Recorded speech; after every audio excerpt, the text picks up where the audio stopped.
Allergic rhinitis, rhino यानी knows, rhinoceros का नाक ऐसे ऊपर रहता है ना, तो राइनो यानी नोज, नाक। तो एलर्जी बहुत से लोगों को धूल धुएं से एक्सपोज होने के बाद नाक में से छींके आती, नाक बहते रहता है, आंखों में से पानी चला जाता है। बहुत से लोग परेशान है, स्पेशली यंग लोग जो 17-18 साल के बच्चे से लेकर 25-30 साल तक। यूजुअली इस पे कॉमन, लेकिन कोई भी एज ग्रुप में हो सकता है। अब इसकी वजह क्या है?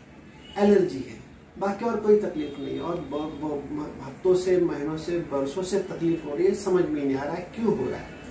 छींके, एसी चालू कर दिया, छींक आ जाएगी। कहीं एटमॉस्फेयर में चेंज हो गया, ठंडी बारिश में से भीग के आ गए, अचानक इतनी छींके आ जाएगी। बाथरूम में से बाहर निकल के आ गए, छींके आ गई है। तो उसकी वजह का एकदम बहुत इंटरेस्टिंग थिंग है।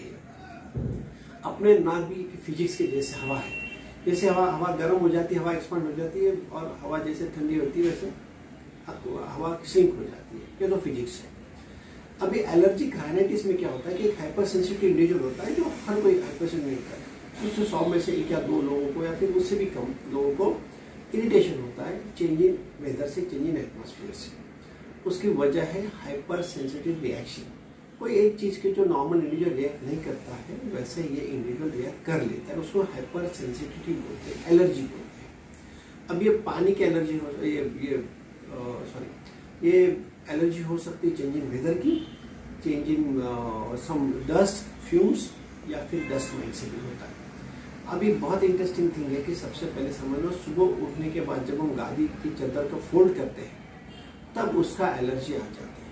तो गादी के डस्ट में क्या होता है, तो डस्ट माइट का एक फिकल पिलेट होता है, और ये फिकल पिलेट का एलर्जी होता है। तो जब भी चादर फोल्ड करते इन लोगों को छींके आ जाती है। तो इससे दूर रहना है।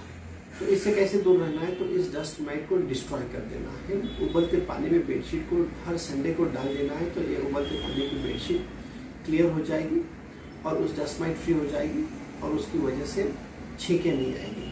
उसके बाद चादर को फोल्ड उसने नहीं करना है, किसी और नहीं करना है। So somebody should help you, so that dust उड़ेगी नहीं और उसके नाक में धूल नहीं जाएगी। दूसरी बात, जब बाथरूम में जाएंगे नहाने के लिए, तो गरम गरम पानी से नहाने के बाद सारे कपड़े बाथरूम में पहन लो, छाती को ठंडा मत होने दो, पंखे के सामने मत बैठो। उसके बाद बाथरूम के आने के बाद हम यूजुअली जाते हैं, कुछ पूजा अर्चा करते हैं, भगवान के पास जाते हैं, तो वहाँ पे लोबान, उदबत्ती या फिर दिया लगाते हैं, तो वो नहीं लगाना है। उसकी वजह से भी ये जो धुएं की जो फ्यूम्स है, नाक में जाके एलर्जी आ सकती है।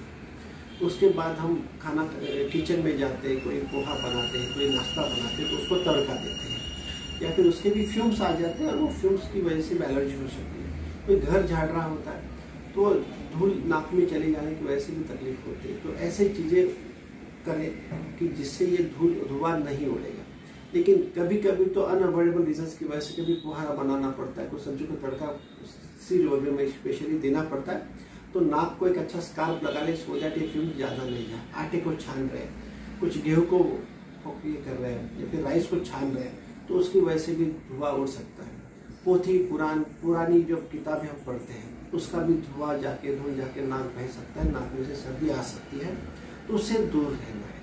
उसके बाद हम चले जाते हैं वर्क प्लेस पे। वर्क प्लेस ट्रांसपोर्टेशन के वक्त आप बाइक पे जाते हैं या फिर कार में जाते हो, तो बाइक पे जाते हुए ध्यान रखना है कि बाहर की हवा डायरेक्ट नाक में नहीं जानी चाहिए। इसके लिए आप चिक स्कार्फ लगा दो, हेलमेट पहन लो, सो दैट नाक में डायरेक्ट हवा नहीं जाएगी। दूसरी बात, अगर कार में जा रहे हैं तो यूजुअली आप देखिए कि आपका जो एसी है, एसी में भी बहुत धूल होती है, तो आप पहले कार वैक्यूम क्लीनर से साफ कर ले और अच्छे गीले कपड़े से उसको साफ कर ले, ताकि धूल ना उड़े।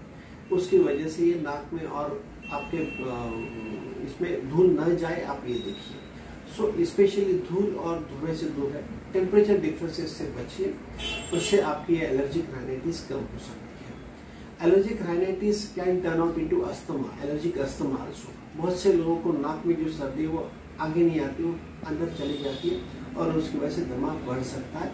इसके लिए यूजुअली एलर्जिक राइनाइटिस के पेशेंट को जब खांसी आ जाती है, सर्दी हो जाती है, तो दमे के भी एग्रेशन हो सकता है। जैसे धूल और धुएं से कुछ लोगों को एक्सपोजर हो जाता है, छींके आ जाती है, एलर्जिक राइनाइटिस बढ़ जाता है, दमा बढ़ जाता है।